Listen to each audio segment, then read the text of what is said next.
6000ની વસ્તી ધરાવતું રાષ્ટ્રપ્રેમી ગામ અહીંયા દરરોજ ફરકાવાય છે રાષ્ટ્રધ્વજ। આ ગણતંત્ર પર્વ એટલે આપણા દેશના સૌથી મોટા તહેવાર।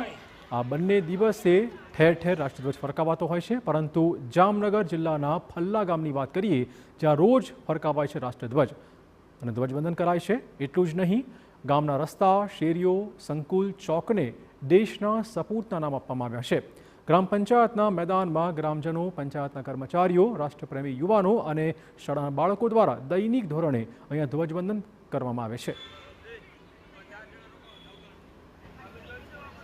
વર્ષ 2020માં જ્યારે પંચાયતનું અને લોકાર્પણ કરવામાં આવ્યું અને તિરંગાનું જ્યારે અનાવરણ કરવામાં આવ્યું ત્યારથી અહીંયા રોજ સવારે કે બપોરના સમયે રાષ્ટ્રગીત અને ધ્વજવંદન કરવામાં આવે છે। માત્ર સ્કૂલના બાળકો જ નહીં, અહીંયા ગ્રામજનો અને બેંકમાં આવતા લોકો પણ અહીંયા રાષ્ટ્રધ્વજમાં જોડાય છે। શાળા અને પંચાયતનું સંકુલ નજીક હોવાથી દૈનિક સવારે શાળામાં આવતા બાળકો અભ્યાસ શરૂ કરતા પહેલા ધ્વજવંદન કરે છે।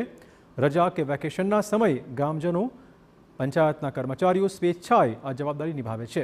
દૈનિક તિરંગાને સલામી આપીને બાળકો શાળાએ પહોંચતા હોય છે।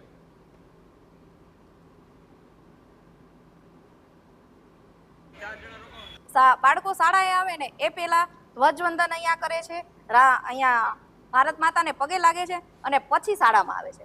અને જ્યારે શાળા ન હોય, રવિવાર છે, તહેવાર છે કે એવા દિવસો હોય છે, રજાના દિવસો, ત્યારે માત્ર બાળકો જ નહીં પણ ગામના લોકો છે, સરપંચ, અહીંયા બેંક છે આ પ્રિમાઇસીસમાં, તો બેંકે આવતા છે ને અહીંયા મૂર્તિ જોઈને, ધ્વજ જોઈને બાર ગામથી જે લોકો બેંકે આવે છે ને એ લોકો અહીંયા ધ્વજવંદન કરે છે।